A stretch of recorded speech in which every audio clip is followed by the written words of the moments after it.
High বন্ধুরা, তোমরা কেমন আছো? আশা করি তোমরা সবাই ভালো আছো, আমিও ভালো আছি।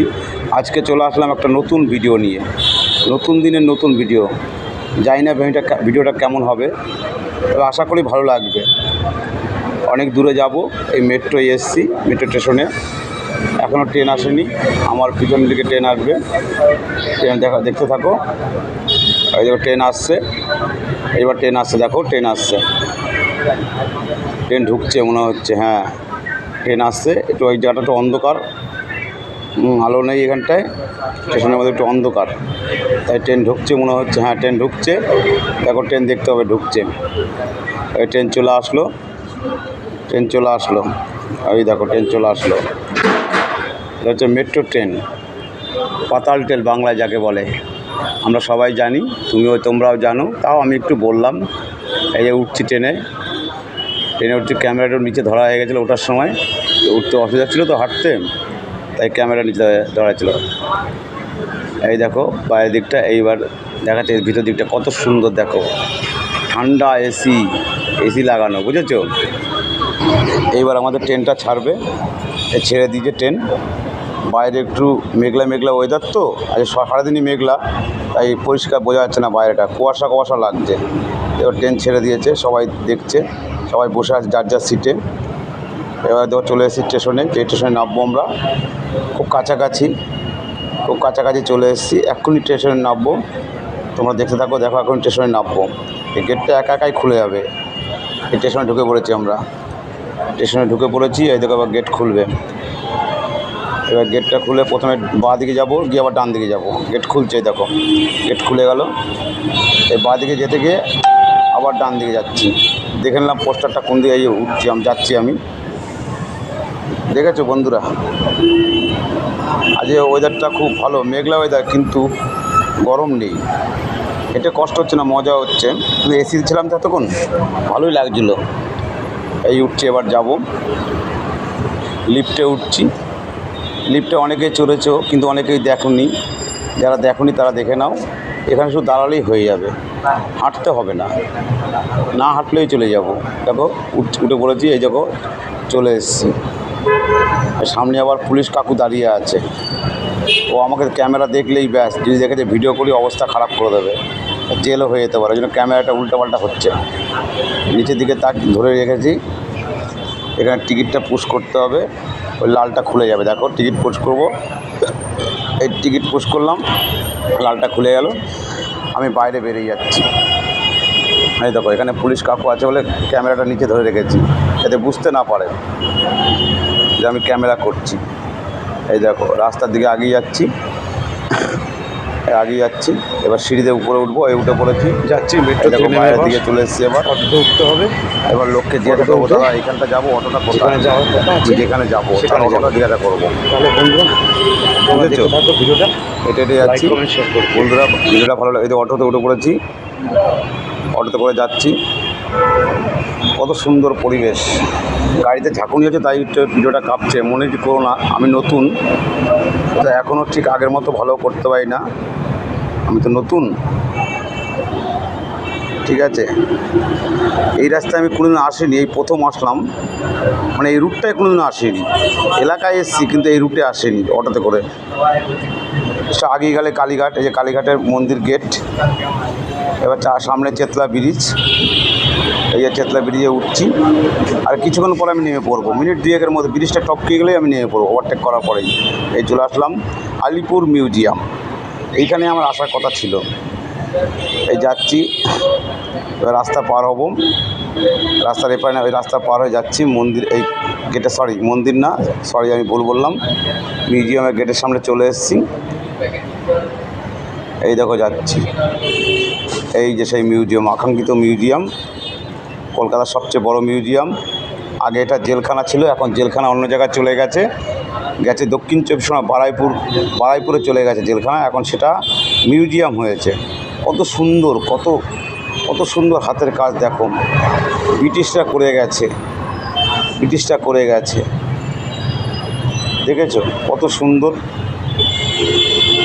সুন্দর লাগছে। এবার এখান থেকে ঢুকতে হবে, ঢুকে টিকিট কাটতে হবে।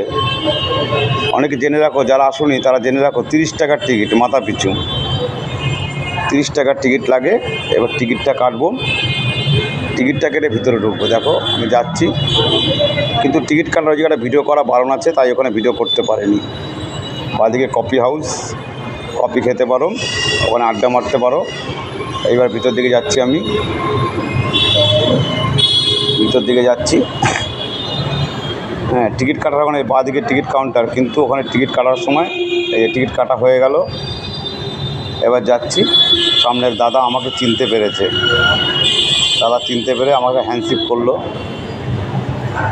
হ্যাঁ, এই দাদা আমার সঙ্গে হ্যান্ডশেক করলো, দেখতে থাকো।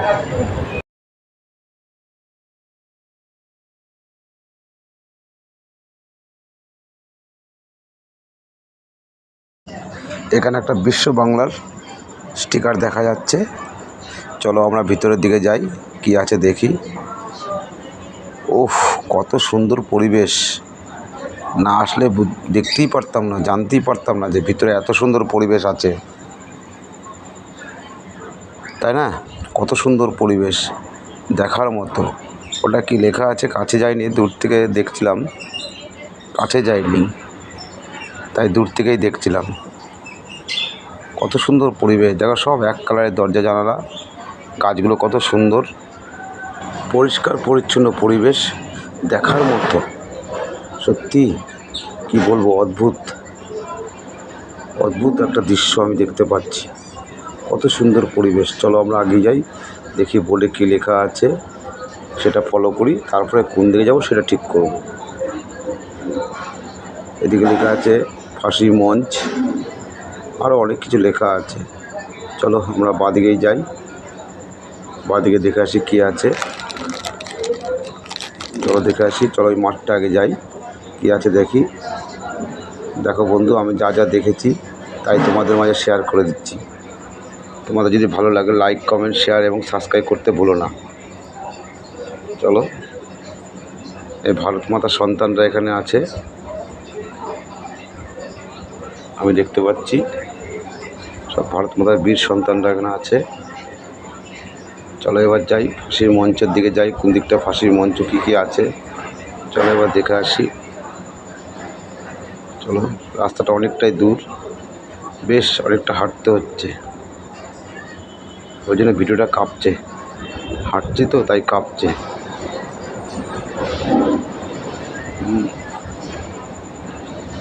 আমরা ফাঁসি ঘরের দিকে আগেই যাচ্ছি। দেখা সেটা কি, এই বোর্ডটা এখানে সবাইকে ফাঁসি দেওয়া হতো, ইংরেজরা ব্রিটিশরা যাদের আমাদের দেশপ্রেমীদের ফাঁসি দিত, সেইখানটা আগেই যাচ্ছি। ফাঁসির মঞ্চ এদিকে, চলো দেখি কোথায় ফাঁসি হতো, দেখবো। নেহেরু হল, নেতাজি হল, সবাই আমিও দেখবো, সেটা তোমাদের মধ্যে শেয়ার করে দিলাম। না, নেহেরু হল, নেতাজি সেল সব আছে। এই যে ফাঁসি কক্ষ, ফাঁসি মঞ্চ এদিকে, চলো এখানে যাই, দেখে আসি, ঘুরে আসি। আমরা আগেই যাই, ফাঁসি মঞ্চ ঘুরে আসি, চলো দেখে আসি।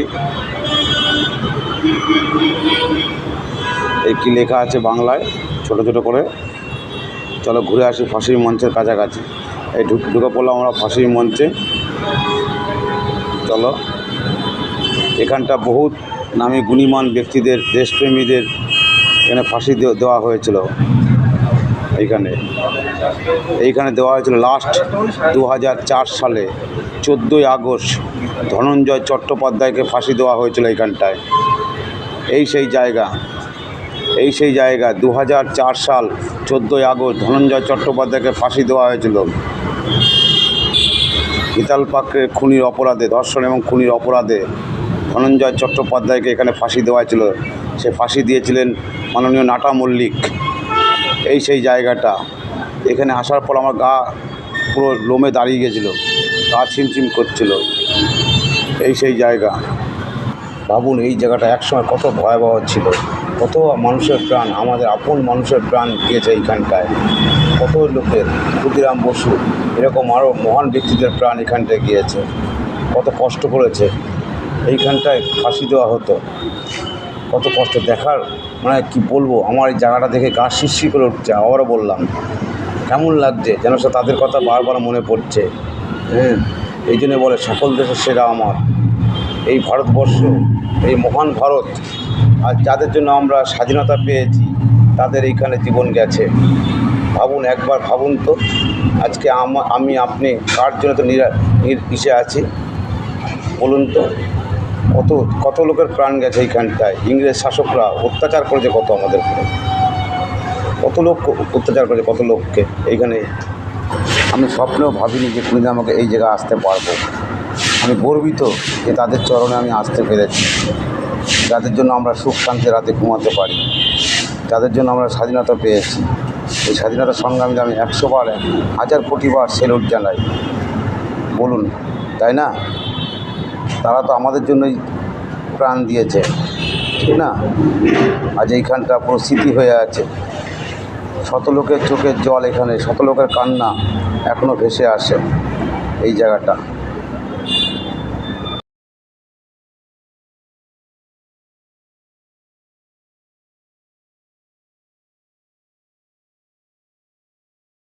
এই সেই জায়গা যেখানে কয়েদিদের খুব অত্যাচার করা হতো। ইংরেজ শাসকরা এখানে এনে ঘরে বেঁধে অত্যাচার করতো আমাদের প্রতি, আমাদের দেশের মানুষের প্রতি অত্যাচার করতো।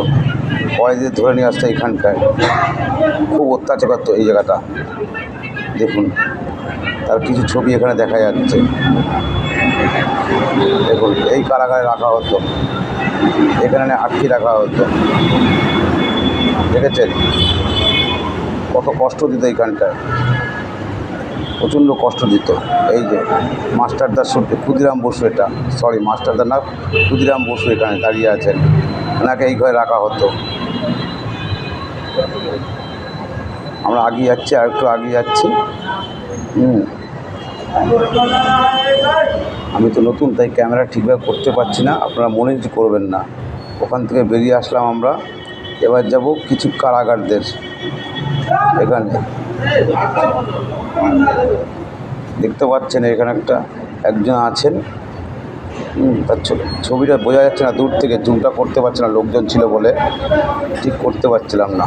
তালা ঝুলছে, ভিতরে তার ছবি আছে, ঠিক আমি করতে পারিনি, লোকজন ধাক্কাধাক্কি করছিল বলে। আপনারা মনে করবেন না। হ্যাঁ, আমি নতুন তো, একটু মানিয়ে নেবেন তাহলেই হবে। দেখেছেন এই সেই কারাগারগুলো। এখানে আরেকজনকে রাখা আছে, সব ছবিগুলো আছে, ছবিগুলো তুলিনি আমি, ভালো করে তুলতে পারিনি, লোকের ভিড় ছিল বলে, একটু অসুবিধা ছিল বলে করতে পারিনি। এখানে একটা কি মূর্তি আছে আমি ঠিক বুঝতে পারিনি, এখানে কি এটা বুঝতে পারছি না আমি। এটা কার বডি আছে, বডি মানে ছিন্ন বিচ্ছিন্ন বডি। এখানে একজন আছেন সামনে, এই যে ডক্টর বিধানচন্দ্র রায়। ডক্টর বিধানচন্দ্র 5 সেপ্টেম্বর 1930 সাল থেকে এখানে আছেন। এখানে কারাগারে ওনাকে রাখা হয়েছিল। এই যে ডক্টর বিধানচন্দ্র রায় মহাশয়, এনাকে এই কারাগারে রাখা হয়েছিল। উনি এখানেই থাকতেন, এনাকে এখানে বন্দি করে রাখা হয়েছিল, এখানে বন্দি করে রাখা হয়েছিল। এখানটা দাঁড়িয়ে আছেন ডক্টর বিধানচন্দ্র রায়, দেখেন এখানে রাখা আছে ওনাকে। দেখুন, আপনারা দেখুন, জীবিত অবস্থাতে দেখতে পাইনি, তাই ওনার মূর্তিটাই দেখছি। ওনার পায়ে শতকোটি চরণে শতকোটি প্রণাম জানাই। উনি আমাদের জন্য নিজের প্রাণ বিসর্জন দিয়েছেন, মানে ভারত মাতার জন্য, ভারত মাতার বীর সন্তান। উনি একজন ভারত মাতার বীর সন্তান। ওকে ধাক্কাধাক্কির জন্য ভিডিও করতে পারিনি ঠিকভাবে, প্রচণ্ড ভিড় ছিল তো, এই রবিবার প্রচণ্ড ভিড় ছিল, ঠিক করতে পারিনি। ডক্টর বিধানচন্দ্র রায়, ডক্টর বিধানচন্দ্র রায় দাঁড়িয়ে আছেন। দেখুন, বেশ মহান ব্যক্তি, দেখেছেন ডক্টর বিধানচন্দ্র রায়।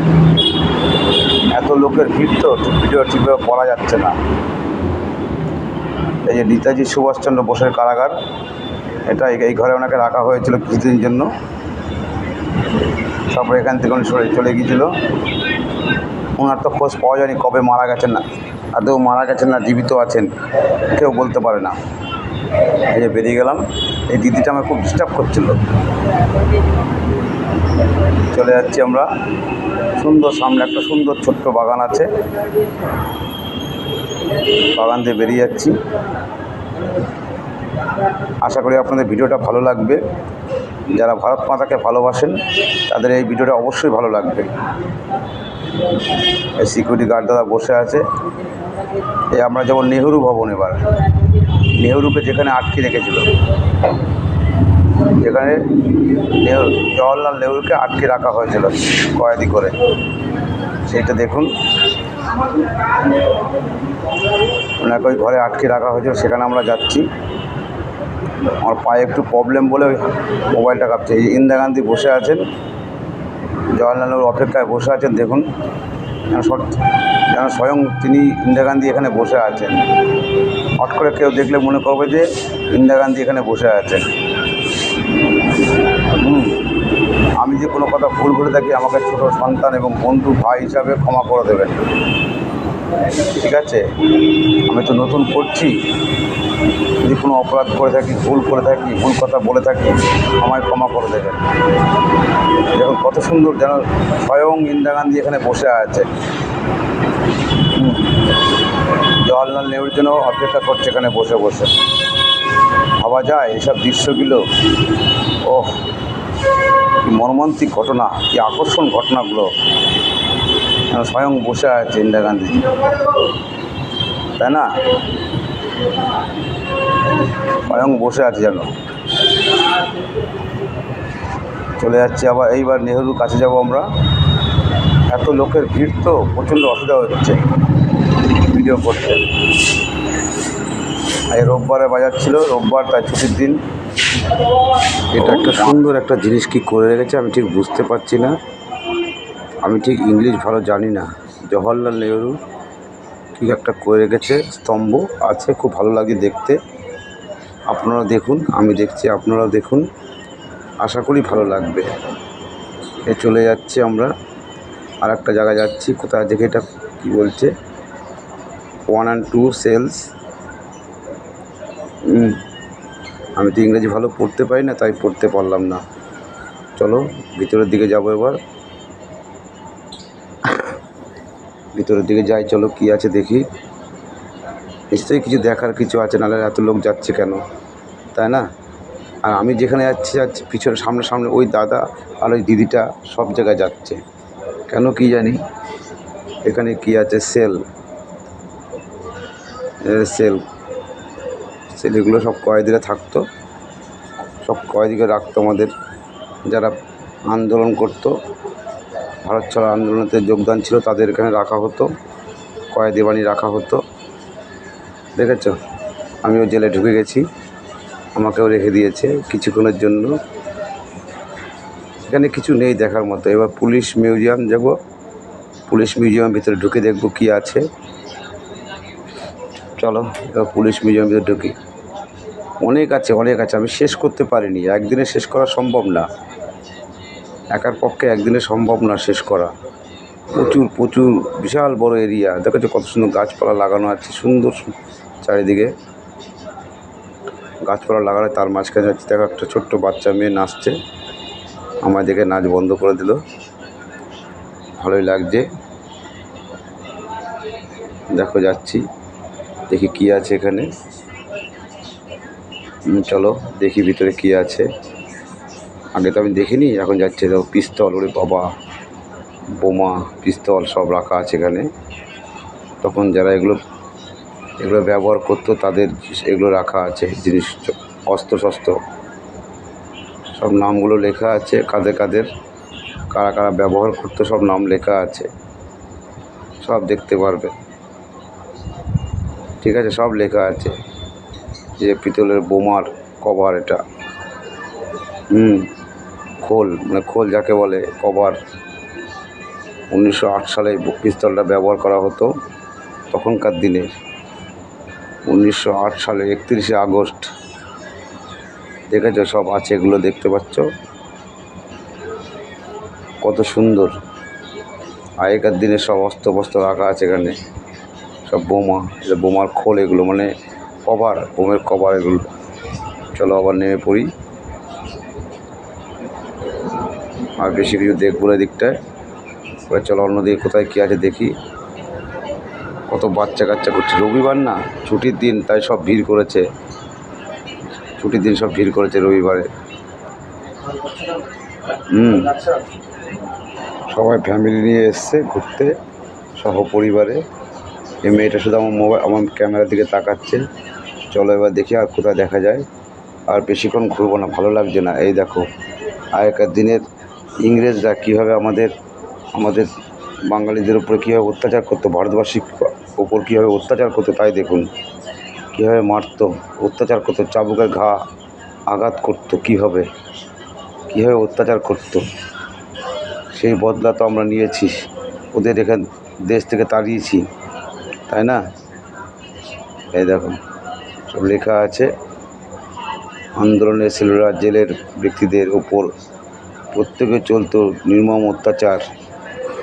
ঠিক আছে, চলে আসলাম তাঁতঘর চলে আসলাম। কীভাবে তখনকার দিনে কাপড় তৈরি করতো, সুতো তৈরি করতো সব। এই দেখো এক ইংরেজ এক কয়েদিকে বোঝাচ্ছে এইভাবে করতে হবে, ওইভাবে করতে হবে, এটা করতে হবে, ওটা করতে হবে, নাহলে তোমার খাবার নেই, তোমার শান্তি নেই। দেখো সব এই দেখো সুতো গুটাচ্ছে এখানে। কীভাবে সুতো গুটাতে দেখতে পাচ্ছ বন্ধুরা? দেখো তখনকার দিনে কি অত্যাচার করতো ইংরেজরা, মর্মান্তিক। তখনকার দিনের তাঁত এখনও আছে, 100 বছর আগেকার, 100 বছর আগেকার। 1947 সালের আগে এগুলো সব ব্যবহার করা হতো।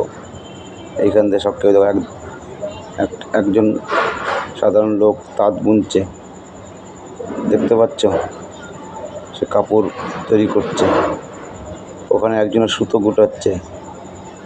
অবিকল মানুষ বসে যারা করতো তাদেরই মূর্তি করে রেখে দিয়েছে।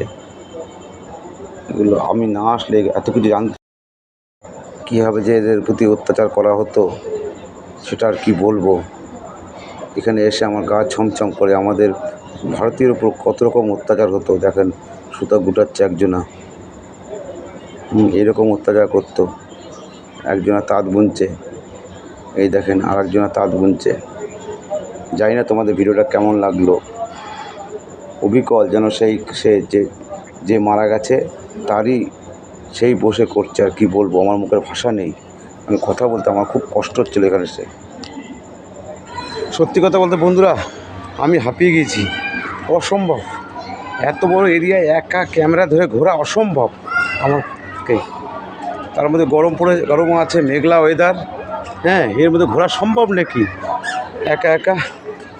কি বলবো, হাঁপিয়ে গিয়েছি হাঁটতে হাঁটতে। হাঁটতে হাঁটতে হাঁপিয়ে গিয়েছি। এবার যাই, আর ভালো লাগছে না, খুব হাঁপিয়ে গেছি। এত বড় এরিয়া একা কভার করা সম্ভব না, বুঝেছ? আবার একটা পার্ট করতে হবে, এক পার্টে হবে না, ডবল পার্ট করতে হবে, বুঝেছ? এক পার্টে হবে না। তাই চলো আস্তে আস্তে এবারে আগেই যাই, বাইরের দিকে যাই, দেখা যাক। হাঁপিয়ে গেছি, এখন জল না খেলে আর পারছি না, অসম্ভব।